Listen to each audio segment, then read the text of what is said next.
Silakan.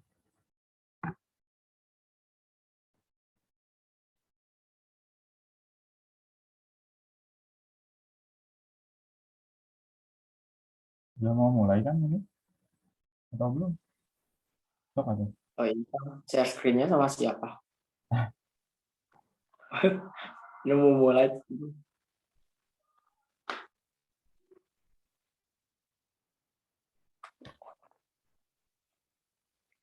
Baik, Assalamualaikum warahmatullahi wabarakatuh. Perkenalkan, sebelumnya nama saya Muhammad Farid Kastawa. Di sini berperan sebagai moderator dari kelompok 3, keterampilan menulis, yang akan membahas mengenai mengembangkan kemampuan menulis resensi. Nah, sebelumnya salawat serta salam mari kita curah limpahkan kepada Nabi besar Muhammad SAW, dan tidak lupa syukur kepada Allah SWT karena berkat rahmat dan kita dapat melaksanakan presentasi dalam ruangan maya ini. Baik, di sini saya bersama rekan-rekan saya ada Teh Fitria Nurrohmah, Teh Ulpas Adi Sadia, Teh Inu, Teh Amalia, Teh Dinda, Kang Paujan, Kang Dipa, Kang Cevi, Teh Prasanti, Kang Lutfi, Kang Irfan, dan Teh Anissa Julfa.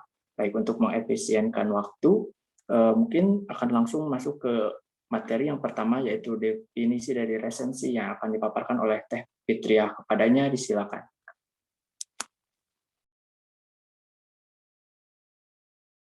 Baik, yang selanjutnya ada definisi resensi.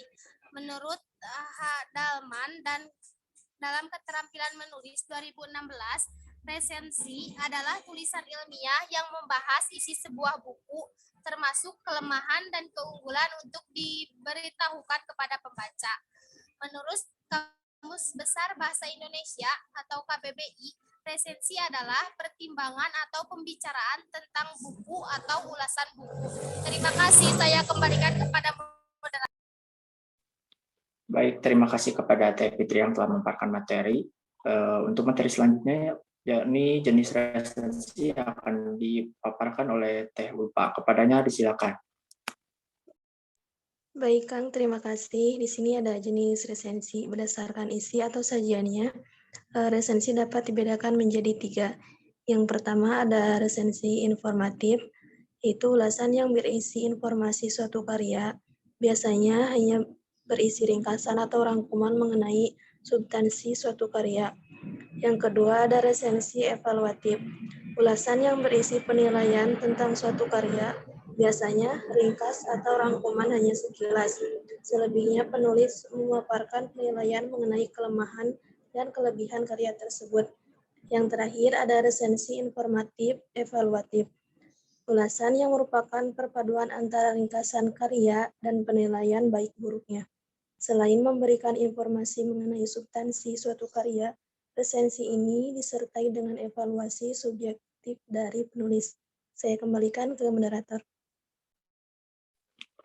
Baik, terima kasih kepada Teh Ulfa yang telah memaparkan materi. Untuk materi selanjutnya, yakni mengenai tujuan resensi, akan dipaparkan oleh Teh Ine. Kepadanya disilakan. Baik, yang selanjutnya tujuan resensi.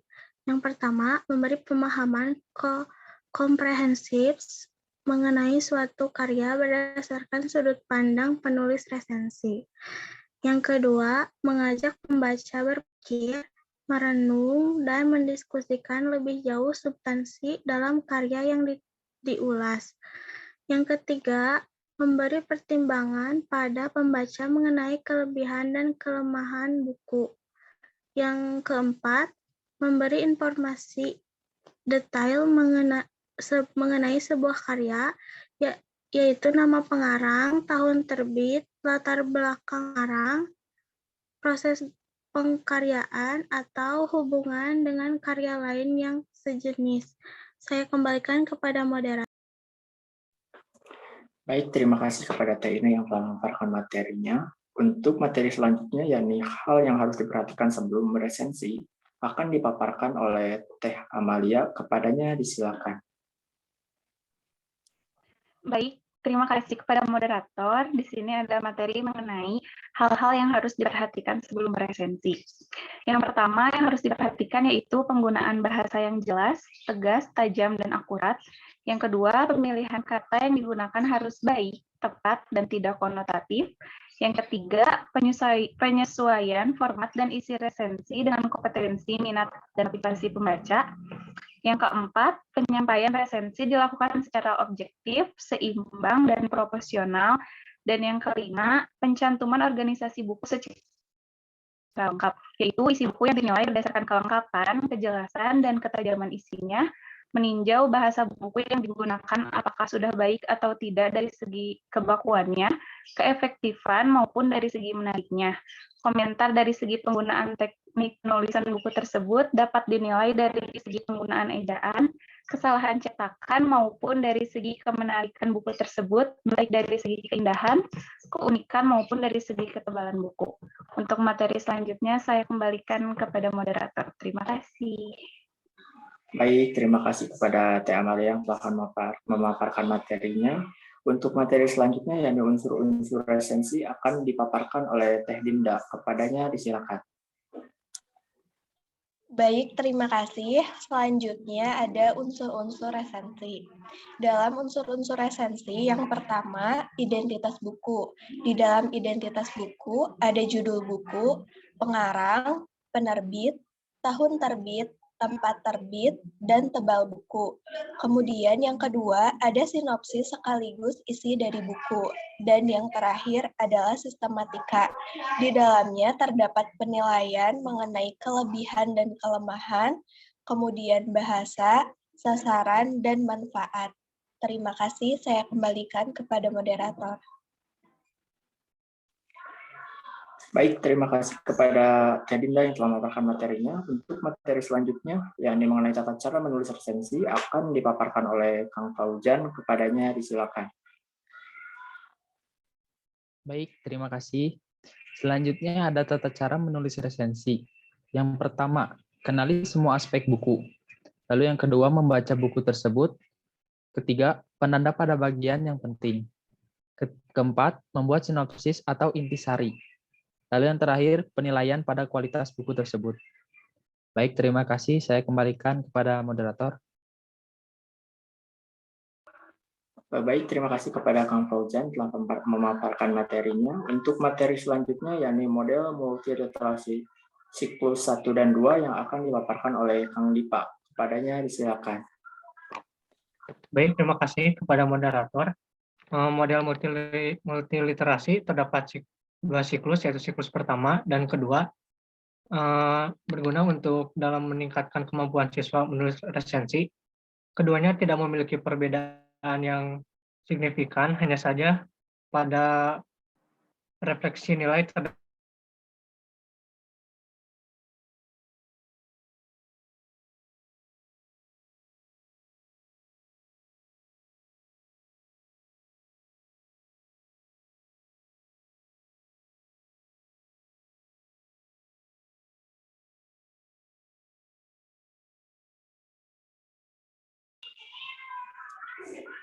Halo Kang Dipa, apakah terkendala sinyal mungkin ya?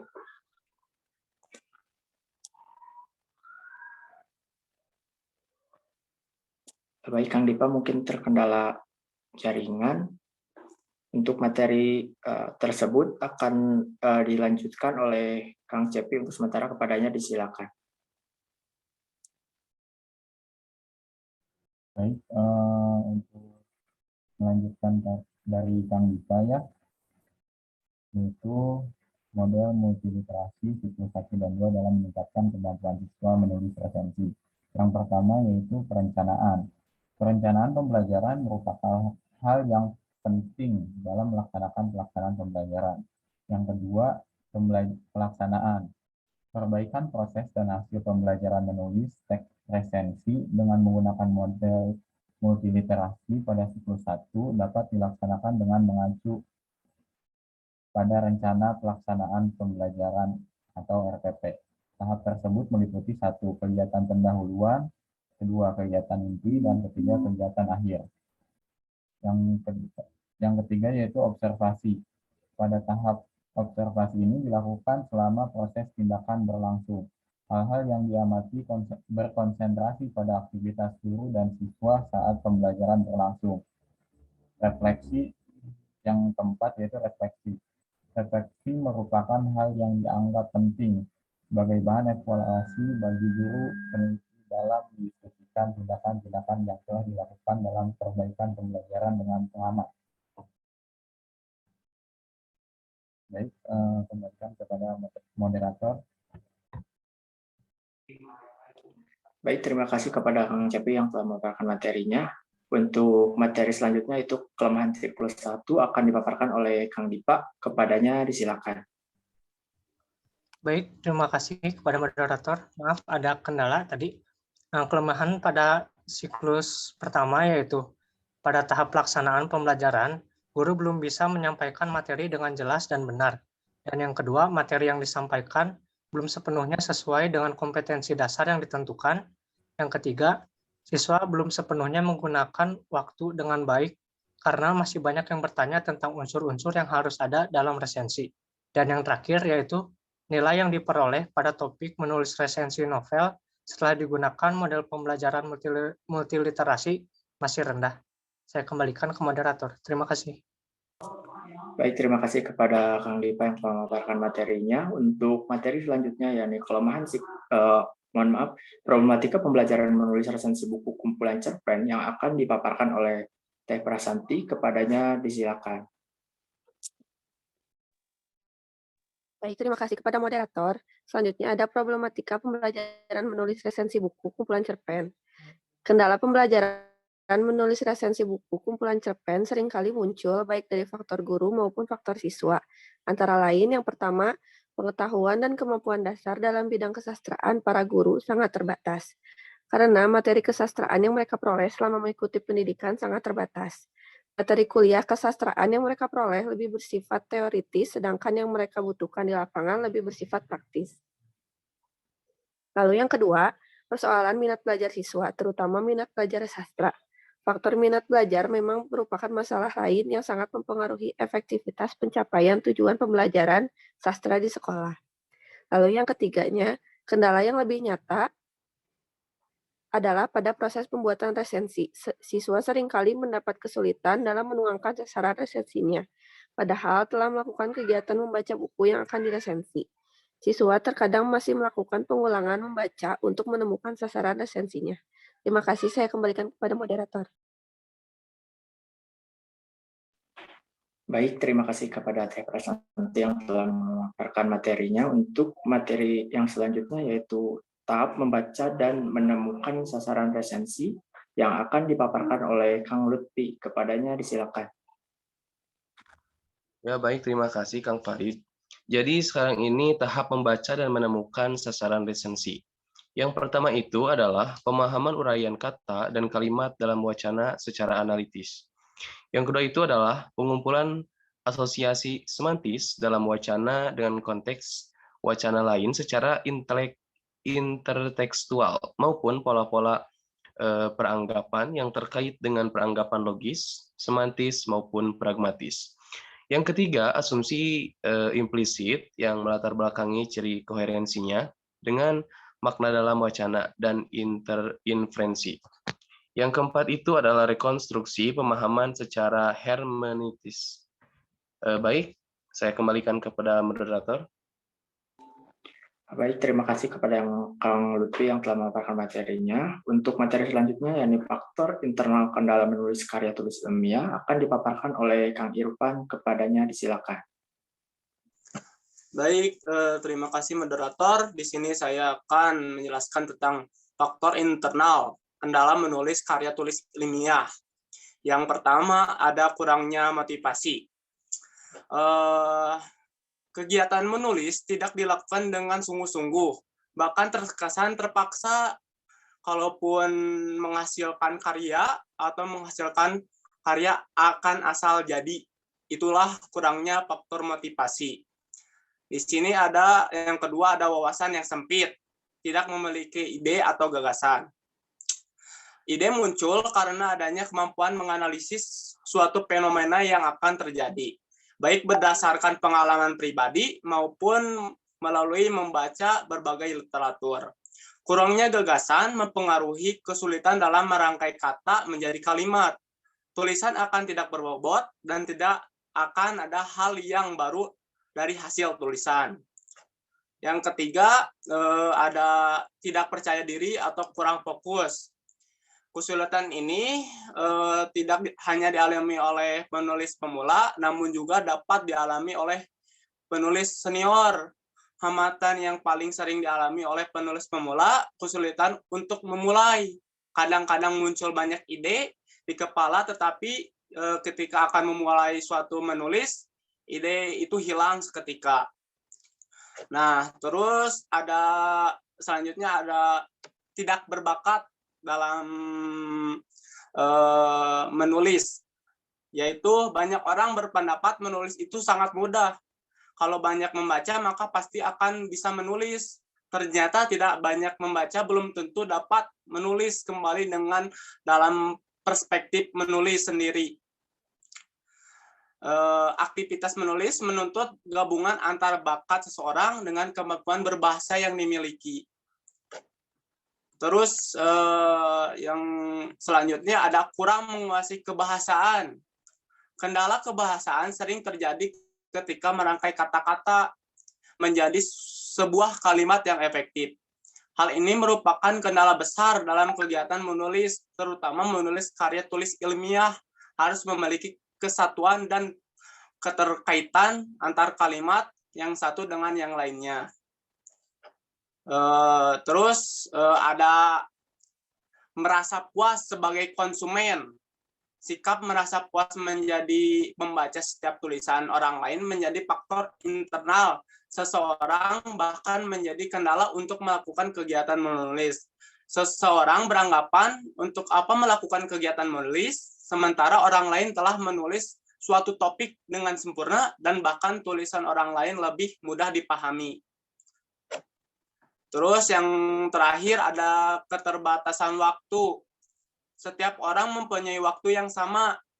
Sementara bagi orang yang tidak dapat memanfaatkan waktu dengan baik, merasa waktu berlalu begitu saja. Seringkali seseorang mempunyai waktu yang panjang tetapi tidak dapat menghasilkan karya tulis sama sekali. Apalagi waktu sepenuhnya disibukkan oleh kegiatan rutinitas di luar kegiatan menulis. Sekian yang saya dapat sampaikan, saya kembalikan ke moderator. Baik, terima kasih kepada Kang Irfan yang telah memaparkan materinya. Untuk materi terakhir, materi selanjutnya yaitu faktor eksternal kendala menulis karya tulis ilmiah yang akan dipaparkan oleh Teh Anissa Zulfa. Kepadanya disilakan. Baik, terima kasih moderator. Untuk selanjutnya di sini ada faktor eksternal kendala menulis dari karya tulis ilmiah yang dimana hanya mencakup 3 faktor saja dibanding dengan faktor internal tadi.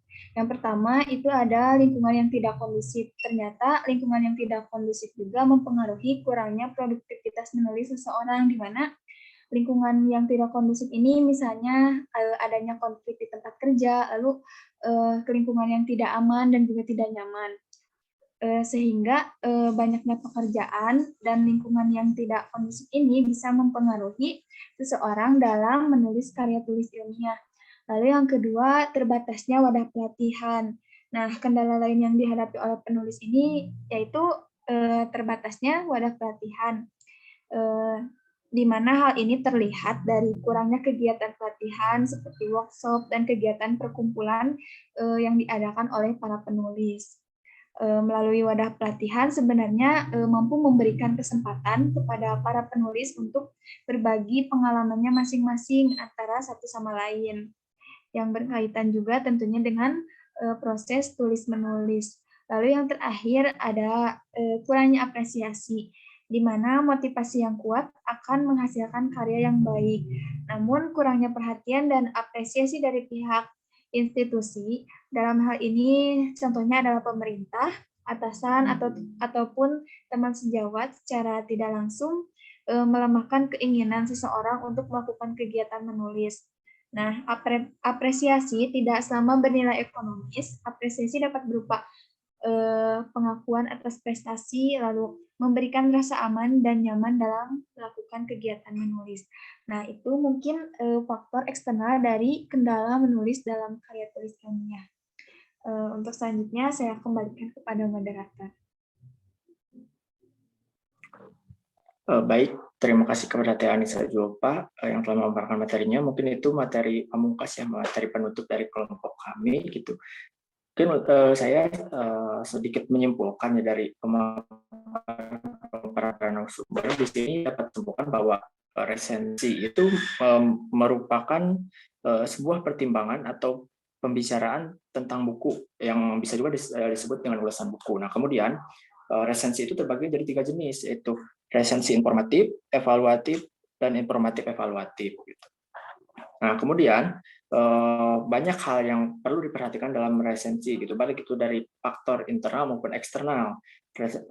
Resensi juga dapat dilakukan terhadap buku non fiksi ataupun fiksi, gitu. Jadi, ketika kita akan mempelajari sebuah resensi, terutama dalam kemampuan siswa, maka kita harus memperhatikan berbagai aspek yang mendukung di dalamnya, baik itu aspek internal maupun eksternal. Mungkin sekian dari kelompok kami, mohon maaf bila ada kesalahan. Wassalamualaikum warahmatullahi wabarakatuh.